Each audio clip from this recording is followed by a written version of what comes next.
Thank you all so much for joining us. My name is London Breed. I'm mayor of San Francisco, and today I am joined by the Department of Public Health. In place of Dr. Grant Koufax, we have Dr. Susan Phillips. We also are joined by the Director of the Department of Emergency Management, Mary Ellen Carroll, as well as our Police Chief, Bill Scott. And from the Homeless Services Agency, we have Abigail Stewart. Thank you all so much for joining us here today. And I just want to start by saying that I know that the last few weeks have been very challenging for families, especially parents with children who are no longer in school, and also especially kids who have not been able to hang out with their friends and do the things that, of course, kids love to do. I know that this has been very challenging for all of us, and especially for families, as you juggle to work at home, homeschool your children, and deal with the difficulties that we know have happened over the past couple of weeks, but more importantly, what we are going to be dealing with over the next month to maybe 2 months of staying at home and trying to abide by the order that has been issued.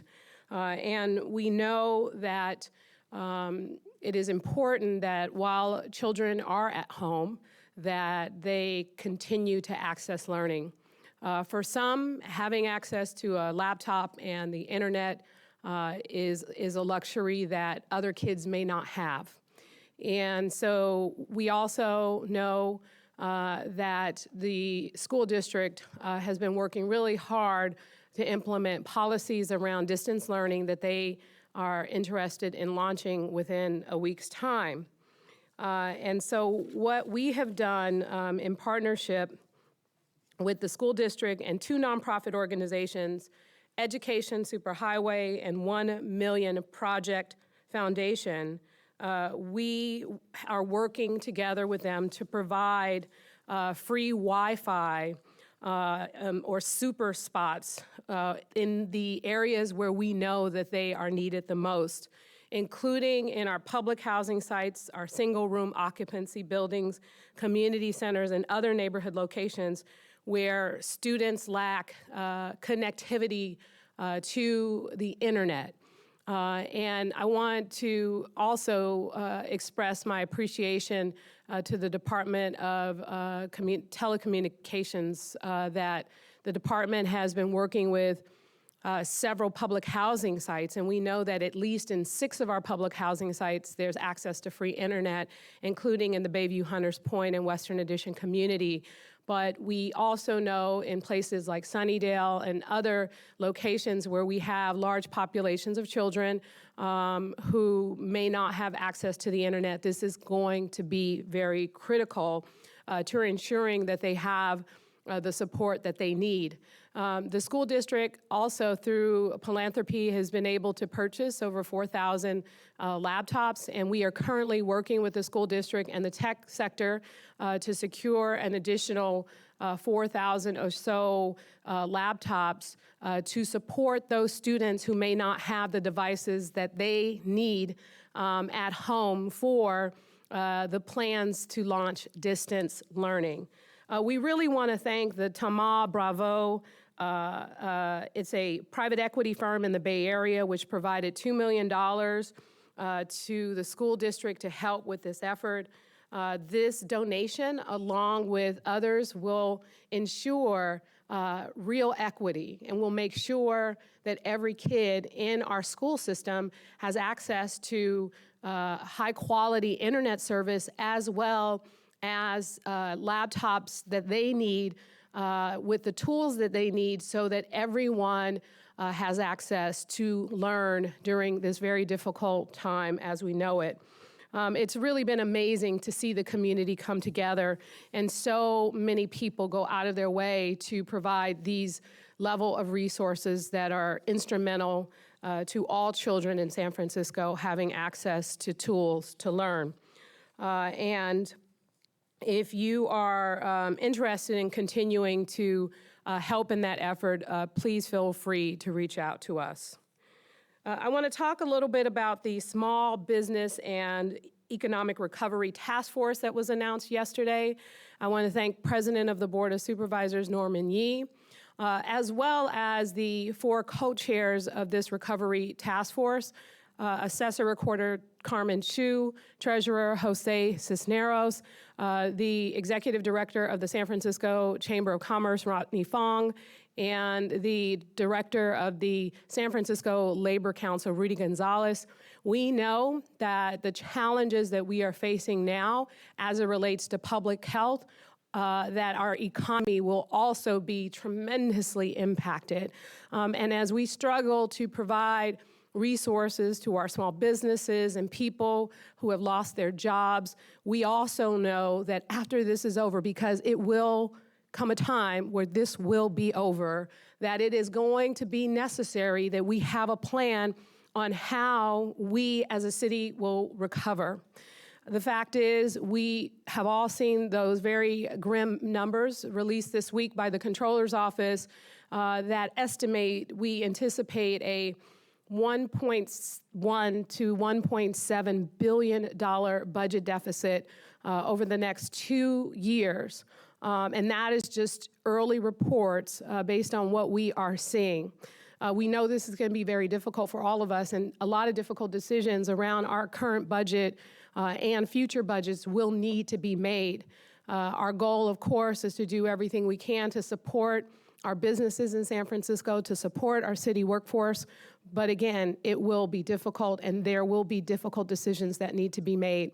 As a result, we brought together folks from labor, folks from the business community, and some of our elected leaders who are responsible for the finances of the city in order to develop a long-term plan of recovery so that we can hit the ground running on day one.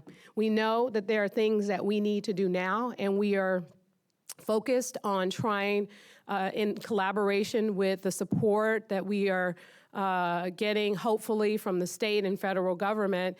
We know that there are other needs. And yesterday, we also announced a fund to provide additional $10 million to support our small businesses, where small businesses can request up to a $50,000 no-interest loan with a flexible repayment schedule. And we added additional monies to our grant program for small businesses as well.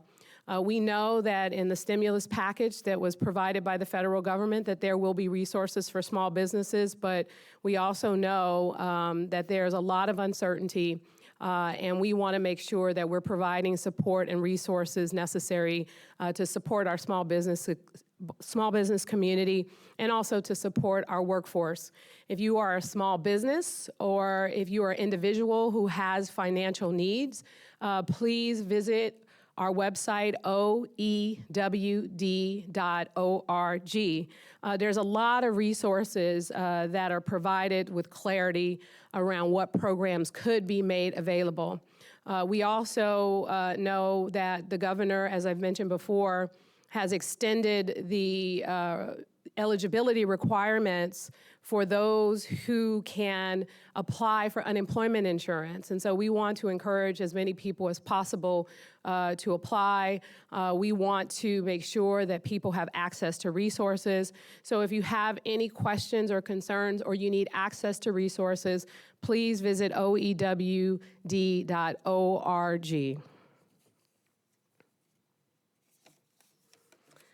I want to talk a little bit about the announcement made yesterday by our county health officers in the Bay Area with a strong recommendation that people who are going out of their homes wear masks.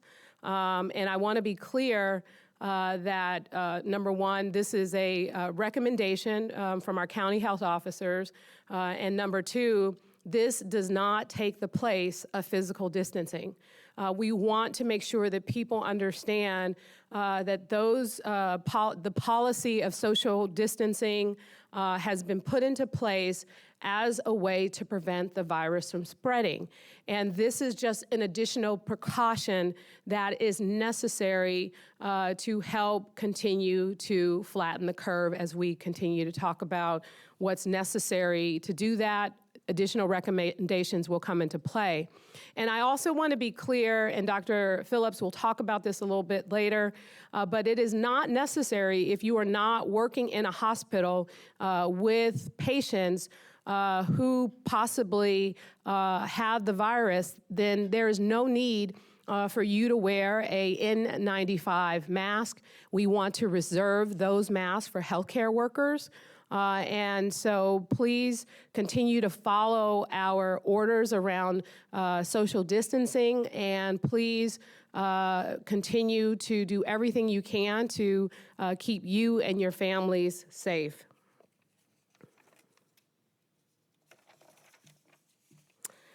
The other thing I'd like to talk about today, as part of our public health response, we've been focused, as I said, from the very beginning on securing hotels in our city.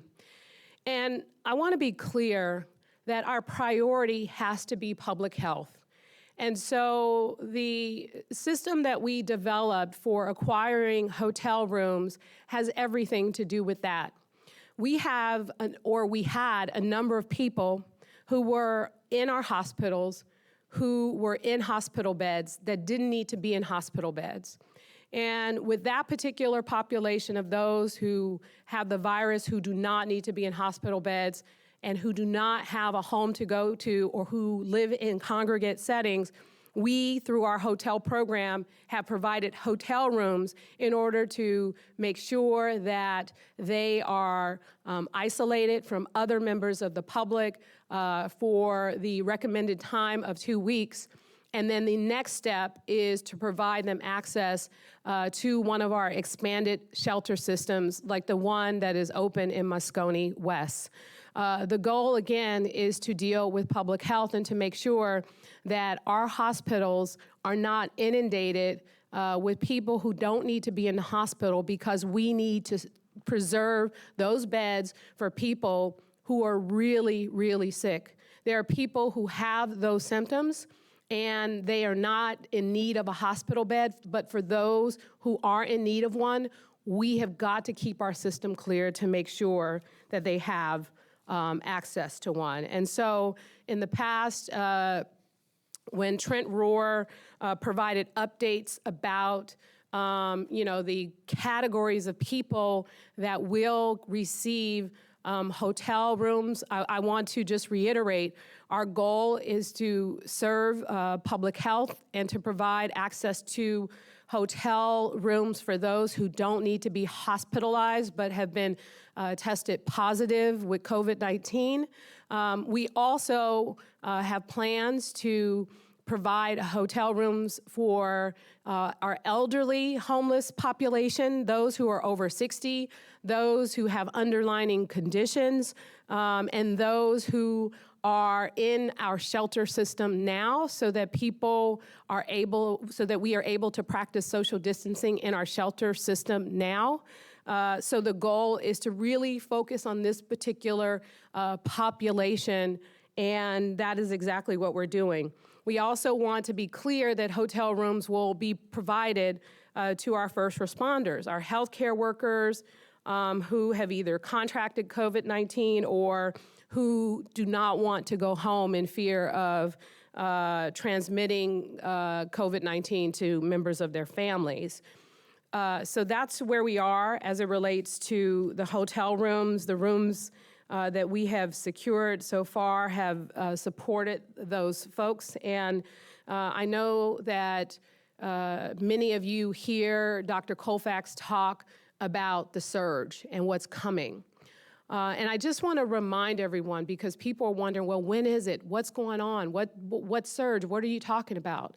I just want to remind people that when we declared a state of emergency on February 25th of this year, not one person was diagnosed with the coronavirus here in San Francisco, and now, today, we are at 497 people with 7 deaths. I know it's hard to trust the information we're providing when you can't necessarily see it. And what I want to say is it's important that you trust the decisions that we are making as to how we manage this public health care crisis. We have some of the best healthcare experts anywhere in the world, right here in San Francisco. UCSF, CPMC, San Francisco General is world-renowned for so many things, especially around trauma and saving lives. Our UCSF institutions and their research and the work that they do is world-renowned. And so we are working together to make sure that we have a system to address what we know, sadly, will be a situation where possibly all of our beds could be occupied, which could be very challenging to serve people who are in need of a bed. This is where our hotels will be very instrumental, because if someone does not need to be in a hospital bed and they are homeless, the opportunity to provide them with a bed in a hotel is so critical to their recovery and limiting their ability to spread it to other people. And it's important to making that bed available for someone who really is in need. We are focused on what is necessary to save lives. We know that there are a lot of frustration and emotion attached to what we know is a real homeless problem in our city. We are not going to be able to solve our homeless problem in San Francisco with this crisis. We cannot deviate from what information we have and what systems we are putting in place in order to address this challenge and really, truly flatten the curve. This is our ultimate goal. And we are busy focusing on exactly that and doing everything we can to support the most vulnerable homeless population that is sleeping on the streets now. In fact, our goal is to really target those who are over 60 and those who have underlying conditions who are not yet in our shelter system. The ability to provide sufficient capacity for the expanded shelter bed programs, the hotels, the food, the cleaning, the management, the oversight, the work, the resources, the wraparound supportive services, all that we have to do to expand our capacity to address this issue is a very challenging thing to do when many of the folks that we have working in this field are already still showing up to work and still working very hard to help keep our existing programs running. And we have to also protect them. So this is more complicated than opening up every hotel room in San Francisco and making it available. If that were possible, we would do it in a heartbeat. But there are a lot of other things that come with doing this right. And ultimately, our goal is to focus on our public health experts and the recommendations there, and to do this in a way that truly provides the help and the support that we need to those who are most vulnerable in order to get through this. So I want to thank you all again for your understanding and your patience as we grapple with these challenges. And I also want to say, as the weekend approaches, today is Friday. I think it's going to rain. We see the sun is out. And I just want to remind people how important it is to follow the directive. And we are in week 2 of this stay-at-home order, and we know that it's not easy. When you're in line at the grocery stores, follow the social distancing order. When you are out and you're at a park or walking around your neighborhoods, please continue to follow the social distancing order. This is so critical to the success of our city. When you think about what is happening in San Francisco in comparison to places like New York, people are, the numbers in New York, sadly, have skyrocketed out of control. In the United States, have basically surpassed other countries in the world. And here in San Francisco, we have been able to really, I think, do a tremendous job in maintaining numbers that people thought would be completely out of control at this time. Yes, it will get worse before it gets better. Yes, we will have challenges ahead, but the reason why everyone is praising San Francisco for our swift action in closing down the city and looking at the numbers and what's happening is because everyone here knew how important it was to follow the instructions, and everyone accommodated the request for the most part in our city, and that is what's going to get us through. That's what's going to make us successful as a city. That is what's going to keep us safe because we know that when we come together and we work to follow the instructions provided, that we will get through this. And the last thing I want to say before I ask Susan Phillips to come up is,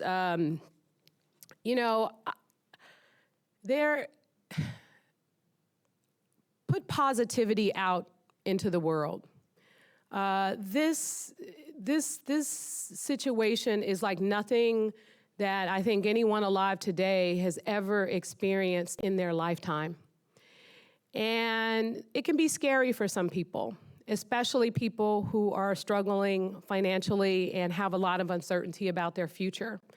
There's a lot of anxiety. There's a lot of frustration. There's a lot of fear. There's a lot of things that are going on in various people's lives and household. And what I think is important is that when we are going through all of this, yes, there's work that needs to be done, and the people here at the Emergency Operations Center are working every single day to do that work, to make things better for all of us. But at the same time, we need to continue to put out that positive energy, to put out that love and goodness in the world. An example is exactly what we know. Some neighbors gather and they just, open their windows or come outside the front of their places at, I think, 7 o'clock, and they just start clapping and thanking the healthcare workers. And we saw on the Salesforce Tower, there was clapping to thank the healthcare workers. We lit up City Hall in blue to thank the healthcare workers. I think that if we continue to put out positive energy and love and a feeling of togetherness and comfort, that is going to help us through because we can drown out all the negativity, all the hate, all the other stuff that divides us by focusing on what matters.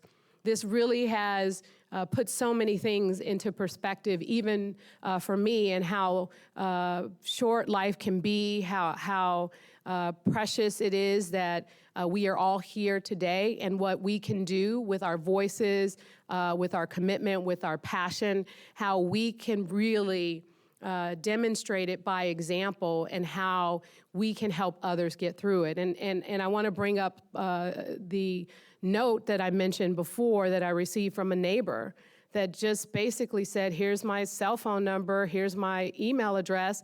If you need someone to run errands, if you need a grocery store run, the pharmacy, or even just someone to talk to, I'm here. And that means a lot. It means a lot to someone who may not have received a visitor this whole time. And so I just wanted to just remind us to be good to each other. The kindness of so many of you has gone a long way and really helped people get through it. Because when I say we'll get through it together when we support and uplift one another.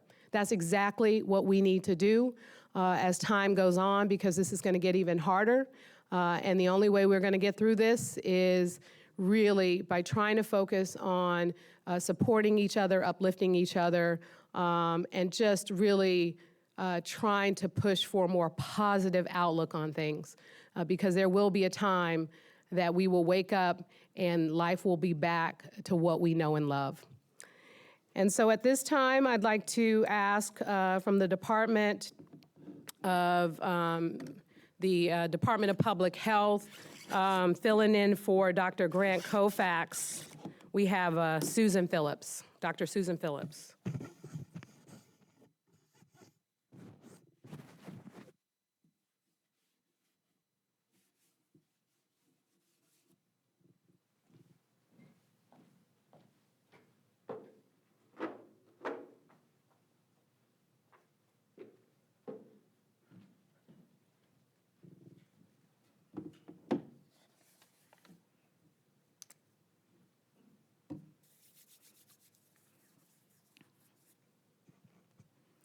Good morning. I'm Dr. Susan Phillip, Deputy Health Officer for San Francisco.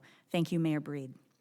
I'd like to update San Franciscans today on a few developments in our ongoing work to respond to coronavirus and protect our community. Today, there are 497 San Francisco residents with confirmed cases of coronavirus. 6 of them are in hospitals across the city, and about half of these are in ICUs. Very sadly, 7 San Franciscans have died from the disease. I'd like to send condolences on behalf of the entire health department to their families and friends.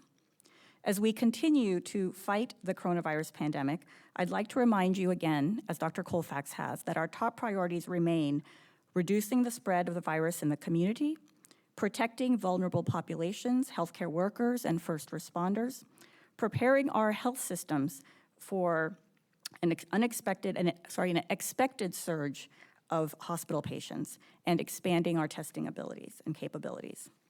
In all of this work, we seek continuously to do better as we incorporate the latest science, data, and facts into our actions and recommendations. We have known from the very start that this is a rapidly evolving situation, and that continues to be true. We're working very quickly to integrate new information all the time and adjust our recommendations accordingly so that we're providing the very best, most up-to-date information and advice that we can.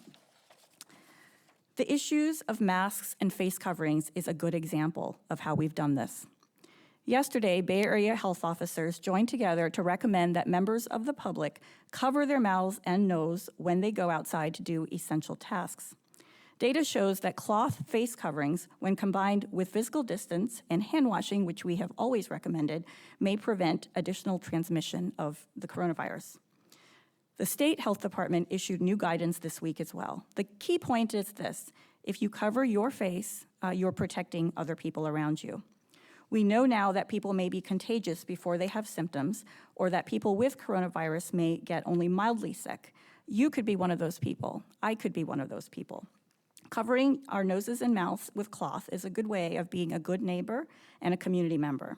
I want to stress that this is not a substitute for physical distancing, staying at home, and washing our hands. These remain the mainstays of our work in prevention, but it is an additional tool and one we should use. I also want to stress that medical masks, such as isolation masks or N95 masks, are still in very short supply and must be reserved for healthcare workers and first responders. A face covering can be a made-at-home cloth mask, a bandana, a towel, a scarf. Anything that will absorb droplets is just fine. This is new advice, and we know that there will be questions. There will be frequently asked questions on sfgov.org, and those will be continued to be updated. I also want to give an update on Laguna Honda. We remain very concerned about a growing outbreak at Laguna Honda Hospital and are continuing to do everything we can to protect the health of the residents and the staff there. We've gathered some of the best minds in infectious disease control to help us prevent and manage the community spread of this virus. We've had some of the world's foremost experts right here in San Francisco at the health department at UCSF, and furthermore, we're expanding to work with the California Department of Health and with other experts around the country. We're very grateful for this support. We also know that long-term care centers are at great risk across the country. So if we can make progress here, it will benefit people in other places. Experts from the California Department of Public Health and the U.S. Centers for Disease Control and Prevention are on site at Laguna Honda and will remain there to assist in the improvement and implementation of the highest level of infection control measures. They're also working very closely with us, advising how we should do contact tracing investigations and giving us recommendations for further improved preparedness and response going forward. We are all working together on a preparedness and response plan and protocols for all of the long-term care facilities in San Francisco. I also want to give you an update that as of today, Laguna Honda has a total of 12 confirmed cases of coronavirus. 10 of these cases are among staff and 2 are among residents. Of staff, 7 have been in patient care positions and 3 have not.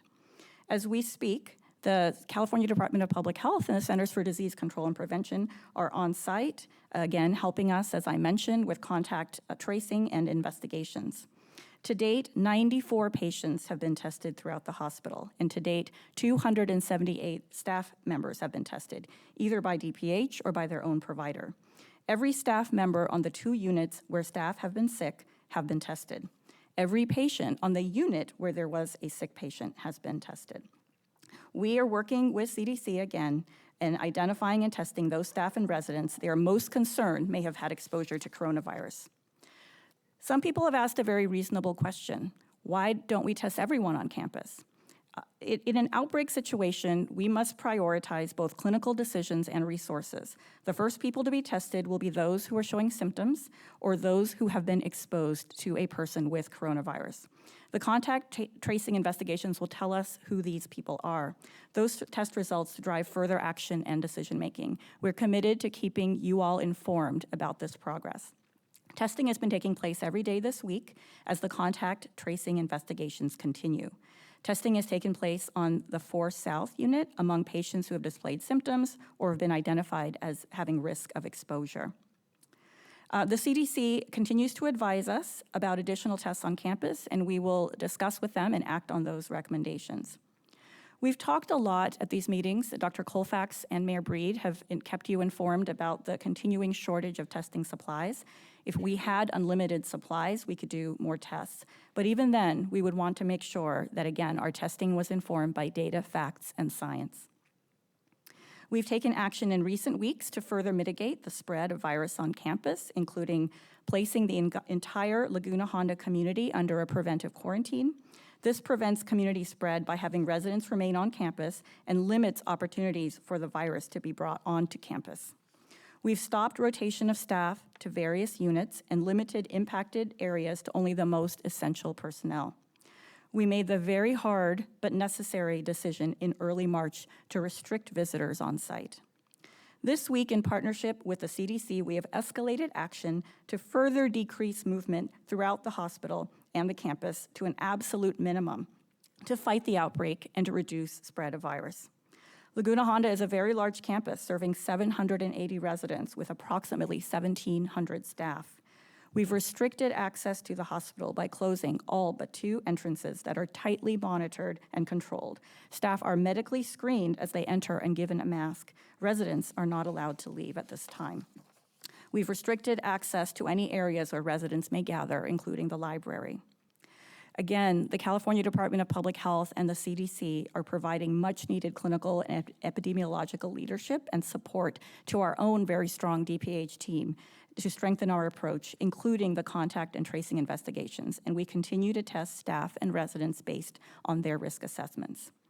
They've also joined the ongoing discussions about other long-term care facilities and how we can also help strengthen them and prevent outbreaks there. Laguna Honda is a top priority, and we are vigilantly working to contain the spread of the virus and protect the residents and staff that are there. We want to thank, again, everyone who has been involved in this very large and very important effort. These teams have brought knowledge and resource from their work all over the country and the world that's being shared citywide. We're very fortunate to have their help at Laguna Honda. Thank you.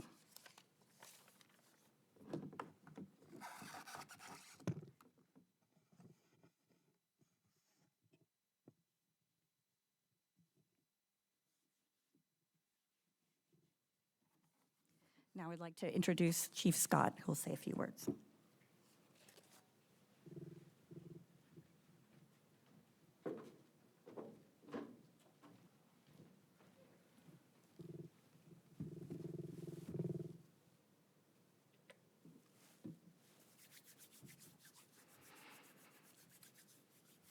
Good afternoon, everyone. I want to follow the mayor's lead here and talk about the positives first. And I must say, overall, we've seen really good compliance in our city.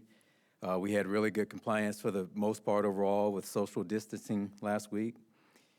And this is thanks to, in my opinion, the proactive leadership of our mayor, our director of public health, and many other city leaders who jumped out in front of this. You know, we had some rain last week, and that probably helped as well, but this week has been a week of good weather, and we're still continuing to see, for the most part, compliance with our public health orders and our social distancing, but there are some challenges, and I'm going to discuss those in a little bit of detail to make sure that we all understand what's at stake here. There have been a couple of instances, or several instances rather, where we've seen social distancing challenges. We're talking about our public plazas in some parts of our city. We've seen, as this has progressed, we've seen people playing on playgrounds and playing team sports, soccer and the like in our parks. And thanks to our Director of Rec and Parks, Phil Ginsburg, we have closed many of those parks, so we're not having those issues. We're working as hard as we can to educate the public, and when I say we, I mean we collectively, the police department, city workers, the Emergency Operations Center has a community branch, and through the leadership of Mary Ellen Carroll and her leadership and her team, we've reached out to people to really give the education to the public about what needs to happen with this pandemic. And what needs to happen is we need to stay true to the social distancing that public health officials have mandated. 6 feet apart, no gatherings, social distancing when you go to stores that are deemed essential, grocery stores and the like, make sure you social distance and you practice those things. The last time I was in front of you, I predicted that there will come a time where we have to cite. And that time has come, and we have begun citing. And I'll make this very clear, particularly for the business owners in our city. And our mayor has done everything and continues to do everything possible to lighten the blow. And we know this is a drastic impact to people's lives and livelihoods. But we have to abide by these public health orders. We warned businesses, many of them, or several of them rather, that they were non-essential. And when those businesses have been contacted, we've taken incident reports. Those incident reports can lead to either criminal or civil action. But if we have to go back, we're not going to ask twice. We've had to cite a business in the last 24 hours, and we've cited individuals in the last 24 hours. And these are people that have been warned before. So I'd like to ask again for the public's help and compliance. Let's help each other. Let's help ourselves. This is serious, and we need to abide by these public health orders. If we have to go back and you've been warned, you will not get a second warning. And we understand that not everybody is watching the news, not everybody has access to the internet or social media, not everybody gets a newspaper. That's why we're giving the benefit of the doubt, and we're warning and we're educating where we can and where that's appropriate. But as I said a couple days ago, and I say it again today, we're not warning you twice. So please heed to these orders. We're trying to save lives, and we're trying to keep everybody safe and healthy. This weekend, it might rain. Right now, it's nice weather, and people want to go outside and get exercise, and we understand that, and we are respecting that. If you live in the same household, we're asking that you still practice social distancing, but if you live in the same household, the rules are a little bit different. If you don't live in the same household, please abide by the social distancing. I can't stress that enough. Please abide by it.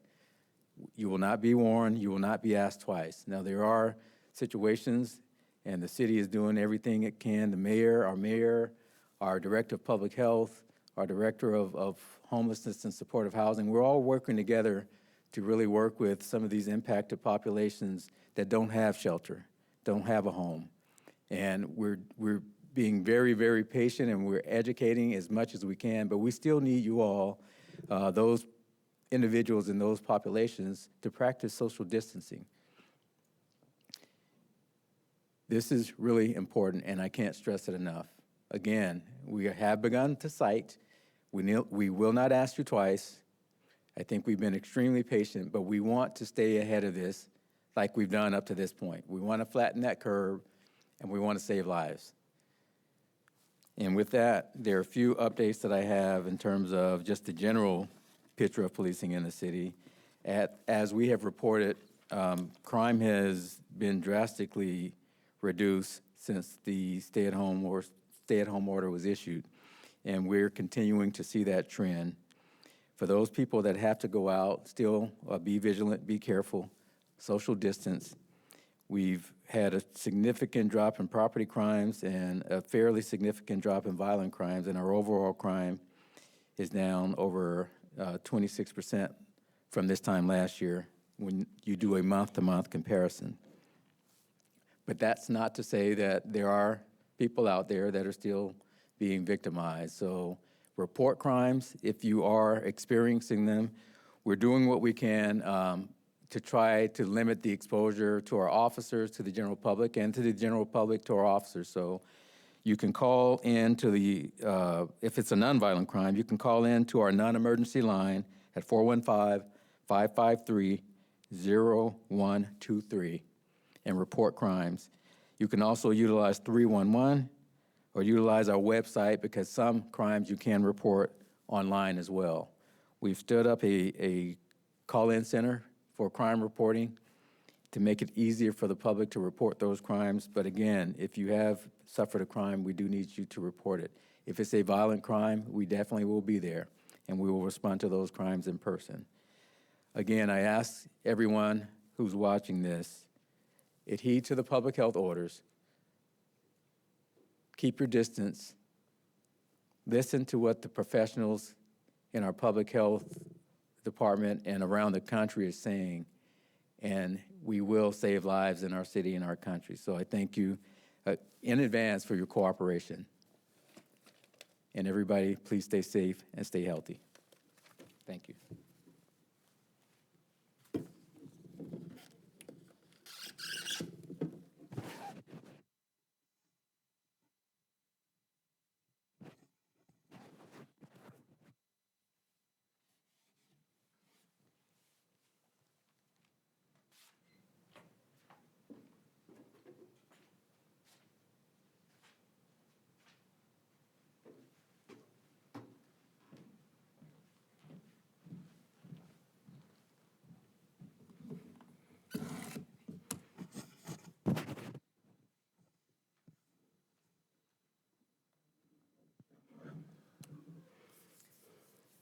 Question for Mayor Breed from NBC Bay Area.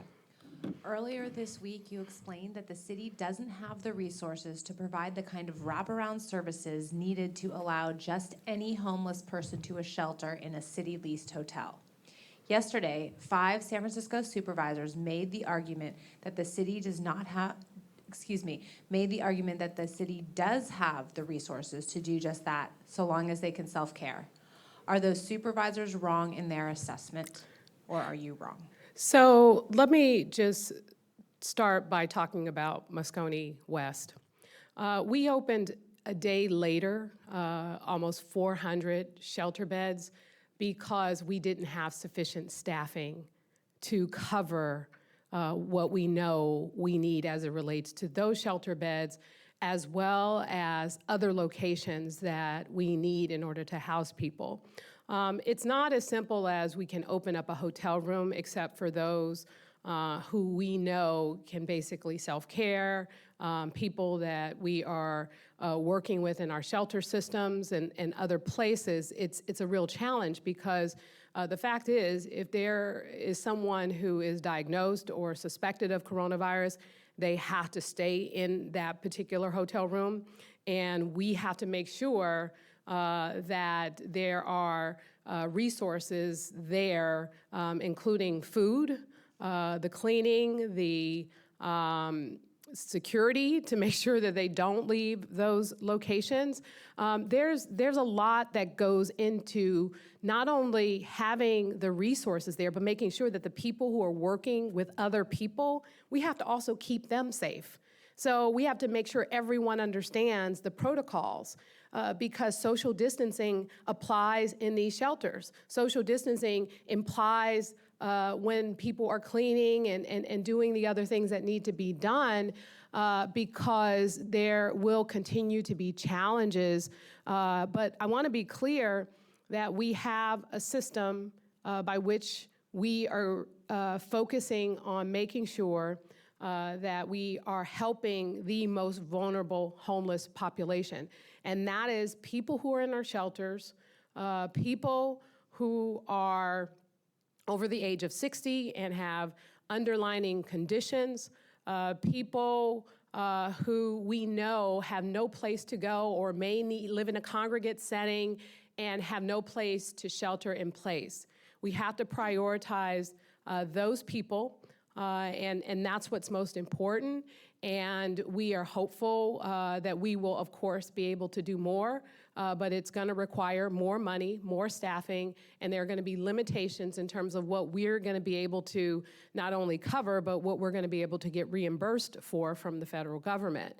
So it's a lot more complicated than what some are trying to imply, and this is why we have professionals in our public health industry. This is why we have departments where people have been doing this work for many, many years. The folks who are a part of the Emergency Operations Center, they are the professionals with the expertise and the understanding, the city attorney's office and others who have a knowledge of what we need to do, and we are putting what we need to do into place based on what we know we can deliver on. Thank you. The next questions are for Dr. Susan Phillip.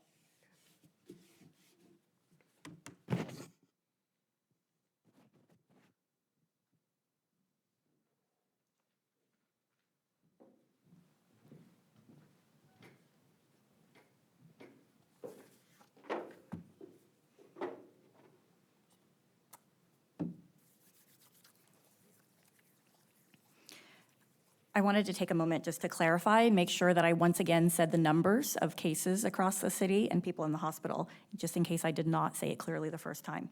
So I want to reiterate that as of today, there are 497 San Francisco residents with confirmed cases of coronavirus. 60 of them, 60, are in hospitals across the city, and half of those are in ICUs. And of course, sadly, 7 San Franciscans have died from coronavirus. Thank you. Thank you. Our first question is from Melanie Woodrow, ABC 7. California is 50th in terms of testing, with only Oklahoma testing fewer people than California as of this morning. California has a huge number of tests pending, close to 60,000 of them. Why can't California process these tests, and what is being done about this? What I can speak to is the situation in San Francisco, and I'm sure that the people in leadership in the state of California and public health can answer the questions about the pending tests there. What I can talk about is what we are doing and how we've responded in San Francisco. Dr. Colfax and the mayor have talked about how we're working to expand testing, both in the testing sites that we directly work with and control at the public health laboratory at 101 Grove Street, and also at the clinical laboratory at Zuckerberg San Francisco General Hospital. In addition, we've had very strong partnerships with University of California, San Francisco, and UCSF Lab also has capacity to test. So what we have been focusing on as a department and a city is increasing our local capacity to test, and that has been where our focus has been. We do not have a backlog of tests for residents in San Francisco who are testing at the sites that we are working with. It's very important, and again, as the mayor and Dr. Colfax have said, everyone is facing across the country a limitation on the essential collection kits that are needed to do testing. So at the same time that we're increasing laboratory capacity, those tests in the lab are only as good as our ability to get the specimens from patients and send them to the laboratory. We're actively working on multiple ways of trying to allow for different types of test kits and different types of swabs to be used. So that is problem solving that is going on right now with the EOC and with the Department of Public Health laboratory experts and UCSF. So we are thinking of all the ways in which we can remove that bottleneck, but it remains a challenge. But we are increasing every week the numbers of tests that are available. And later today, we will have information available to the public so they can see our progress on testing. Related to that, a question from Trisha Tandandi of the San Francisco Chronicle. How many tests does the Department of Public Health have every day, and how are you rationing and prioritizing those tests? So again, the issue is not just the tests and the kits that we have at the laboratory. It's also the collection supplies. And we are working to really get our hands around the numbers of collection supplies, because in normal situations, pre-pandemic, many of these would be at clinics and other locations throughout DPH. So we're gathering all of that together to understand what we have. And then those test kits and the tests themselves will be prioritized based on where we see the most vulnerable populations. So for instance, we talked about Laguna Honda Hospital. We talked about how we are in discussion with CDC and California Department of Public Health, as well as our own experts about testing there. So as we are discussing and deciding on a need for testing, we will prioritize that population for the tests that we have. We continue to increase our capacity for testing. We are also bringing on experts to help us optimize the workflow and our ability to get the most out of the equipment and the people that we have, and bring on more people if necessary to add additional shifts. So we continue again to ramp up our capacity within the lab. We continue to work on making sure that we have more of the collection kits that are needed to do the testing. And we're also trying to partner and bring on kind of novel and new ways of doing testing with partners in sites that may be new and we haven't tried before, such as walk-up or drive-up testing. So you'll be hearing more about that in the coming weeks as well. Thank you. Another question from the SF Chronicle. The number of those infected at Laguna Honda has remained at 12 for the past few days. Is that an encouraging sign that the city has the virus and the facility under control, or is it still too early to tell? We believe that it is still too early to tell. We are taking this situation very seriously, which is why we are briefing the public about it on such a regular basis. And we have asked for expertise from CDC and from CDPH to be added to our own. So it is, we are glad that there have been only 12 cases identified. We continue to be thinking about additional patients and staff that might require testing. And we know that we have to be vigilant based on what we have seen in Washington State and other areas about how vulnerable patients within facilities like Laguna Honda are. And because of its size and its scope and just the sheer number of people involved, we want to be very cautious about how we proceed. So we are paying the highest amount of attention to Laguna Honda. It's encouraging right now that we have not seen more than 12 cases or people becoming very ill in the facility, and we need to keep that level of vigilance up, and we will do that. Question from John Ruwich of NPR. Are you considering making mask wearing in public mandatory, and under what circumstances might that happen? So I want to clarify that what we are talking about are not masks for the general public. We're talking about face coverings, and that can be any type of homemade cloth. That can be a bandana, it can be a scarf, it can be a gaiter for our necks. So it does not, we are not talking about masks. So specifically, isolation masks and N95 masks should be reserved for healthcare workers and first responders. The public should not be attempting to purchase and use those masks for this purpose. What we're trying to accomplish with covering our face is really decreasing the amount of unwittingly how we are potentially spreading virus particles to other people, even if we feel fine, even if we don't feel very sick. So what we're doing by covering our face is actually protecting the people around us. At this time, to answer the specific question, we're not considering mandatory covering of face, But we are saying that this is a good tool, and we know that people in San Francisco have been, for the most part, really doing their part by staying at home, keeping their distance, limiting their outings to essential services, and we know that they've been looking for additional ways in which they can protect their community and continue to work on flattening our curve, as we all have been doing. So this is in addition to those very basic and important activities that San Francisco is already undertaking, but it's not mandatory at all at this time. Follow up to that, have you personally started wearing a mask when you go out? And if so, when, what kind, and how has the experience been? Yes, so I have started covering my face when I go out. I've used a scarf on some occasions. I do have an isolation mask, one that I'm using as part of the EOC and the DOC as being an essential worker for the city and needing to come into work every day. I will tell you that if you do have a mask that you are using, if you are not just using a homemade face cover, do everything you can to extend use of that mask. I have had the same mask for 2 weeks that I've been using, and there's no need to discard it and have a new one every day. It's an odd thing at first. As we walk around the streets, though, we see more people are doing it, and we think it's going to become more the norm. Just the way in which San Franciscans are sort of giving ourselves the courtesy to move out of the way of each other, allowing that 6-foot space, and the masks will also be another reminder that life is not normal yet. As the mayor said, we're all looking forward to the time when we can go back to life in this amazing city being more normal. But for now, the face coverings are a reminder that we're not there yet. It's a reminder to keep our physical space. It's a reminder that we need to stay home as much as possible. And again, I don't want to overlook washing our hands and using hand sanitizer. That's one of the best things that we can also do in terms of keeping ourselves healthy and others around us. Last question for you, Dr. Phillip, from Goran Zanti of the New York Times. How many ICU beds and ventilators have been made available in San Francisco, and will the city's hospitals be securing more of them? So in San Francisco, advanced planning has been going on for weeks, very early in our planning as a city. And as the mayor has said, through her leadership, we declared an emergency very, very early on February 25th. And since that time, there have been teams that have been doing advanced planning for ICU availability and for beds. We are going to later today have up information available to the public about just that, because we know people are very interested in hospitals, capacity, and surge. We currently do not need to use any of our surge capacity. As we said, there are 60 people that are hospitalized throughout the city with COVID-19 at this time. About 30 of those are in ICU. That is well within our capacity as a city. And so, the full numbers about our percent occupied and all of that will become available later.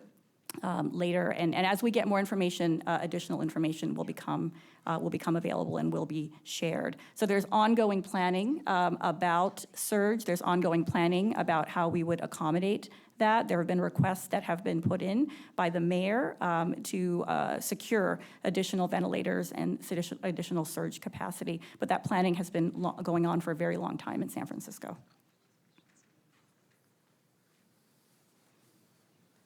Thank you. The next questions are for Abigail Stewart Khan.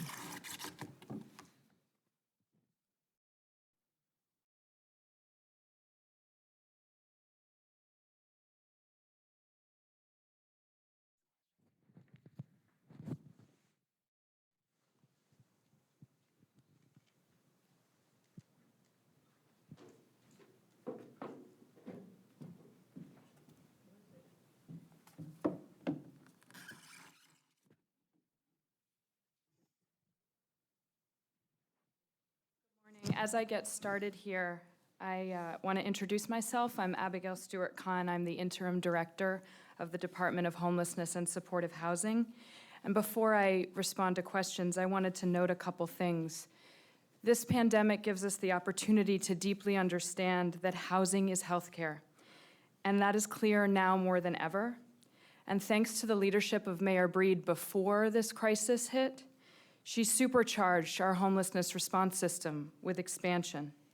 And as I was visiting many permanent supportive housing and shelter and navigation center sites yesterday, I saw that people who are formerly homeless and are housed, 9,000 every year in our city, are safer because of that housing. Immediately after the homelessness response, after the coronavirus became evident, we pivoted our entire homelessness response system to care, prevention, and response. And echoing Mayor Breed's note about positivity, our system of care is tremendously grateful to our HSH staff, to our guests, tenants, and clients, and people living unsheltered in our community, to our partners, our city partners and nonprofits, and to our community. We see you out there thanking us. I know my family's been out at 7 o'clock at night cheering with their musical instruments and putting signs in their windows, and that is deeply helpful to all of the amazing frontline workers working in the homelessness response system. First question from Sarah Ruiz Grossman of the Huffington Post. What is the current number of homeless people that have been moved into hotels?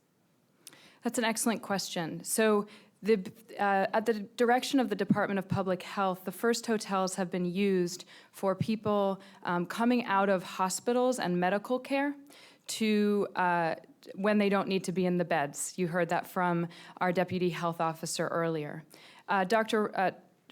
Trent Rohr provided an update that it was approximately 120 people. 90 to 95% of those individuals are homeless or formerly homeless. That number increases a bit each day, but will also decrease as those individuals, through the direction of public health, have completed their isolation or quarantine period and are able to move to other locations. When do you expect more will be moved in? How many total? By when? Yeah, that's a great question. So let me be clear. From the beginning of this issue, the mayor and all of the leadership of the city has put housed public health, unhoused public health, and unsheltered public health on equal footing. This is a public health response. And our sheltered and unsheltered population have been on the list of people who are receiving services from day one. First from our hospitals, and these are the individuals who are now in our hotels.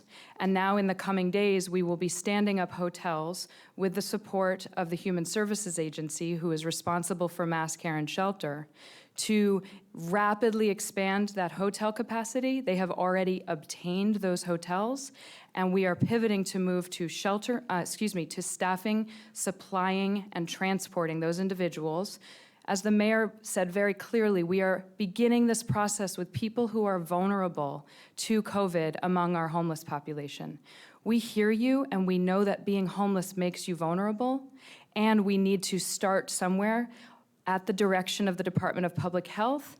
That is people who are over 60 or who have an underlying health condition that makes you vulnerable to COVID. Question from Janie Har of the Associated Press.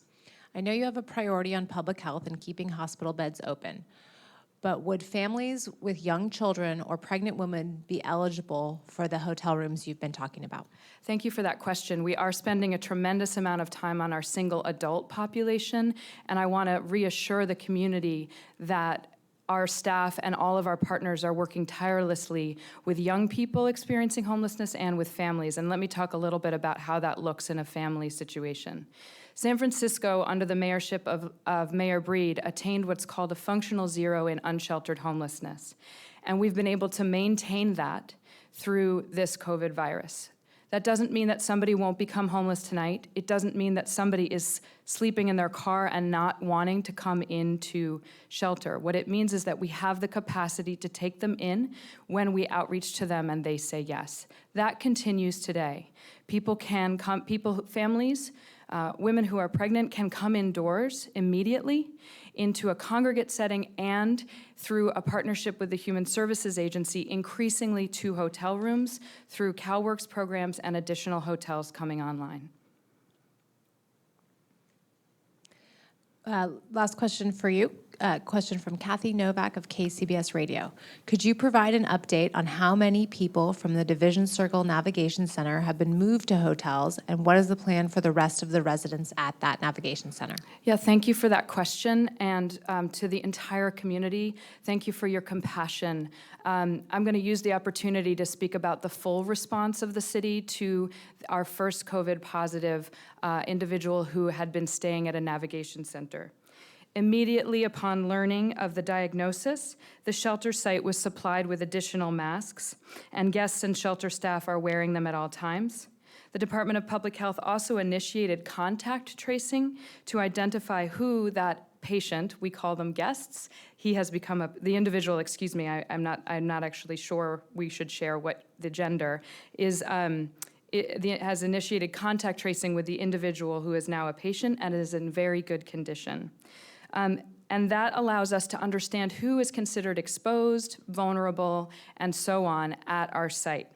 In response to the positive test, the Department of Public Health rapidly deployed a physician and health workers to the shelter site to conduct symptoms and temperature screening beyond what was already in place in our system of care for all guests and staff.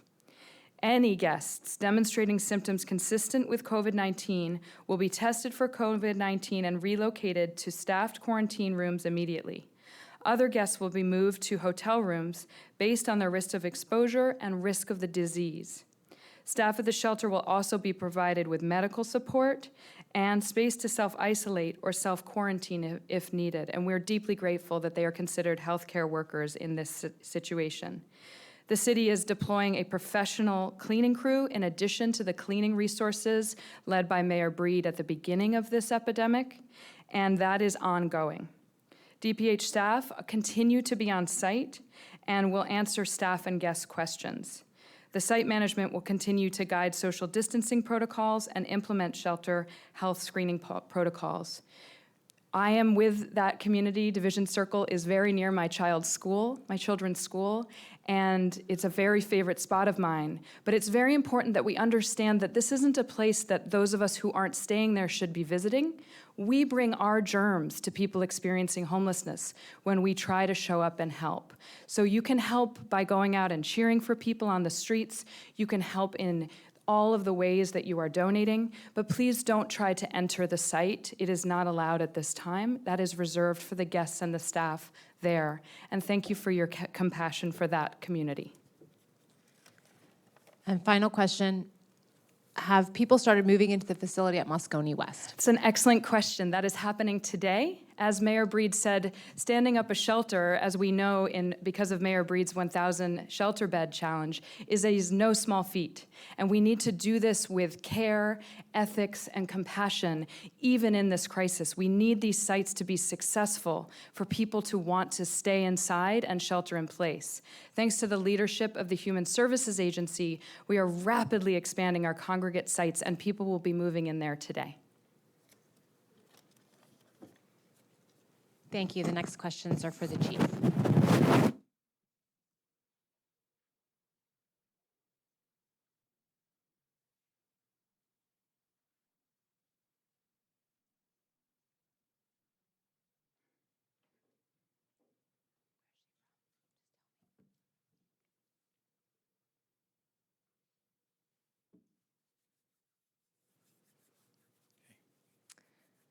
Chief, a question about the citations you referenced. How many people and businesses have been cited, and are these misdemeanor citations? These, let me start with the businesses. We have taken 6 incident reports for businesses that were non-essential, that should have been closed and weren't. And one of those 6 had to be cited. And as I said, we have stated publicly that our enforcement posture is progressive, where we educate initially. And sometimes at the beginning, we educated more than once, and we still do everything we can to educate. With the businesses, if they're not supposed to be open, we ask them to be closed, because the bottom line is we're looking for compliance. This is not a test or race to see how many people we can cite.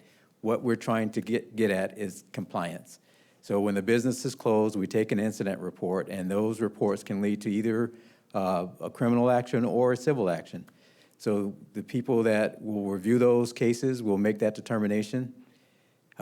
If we have to come back, we're citing, particularly with businesses.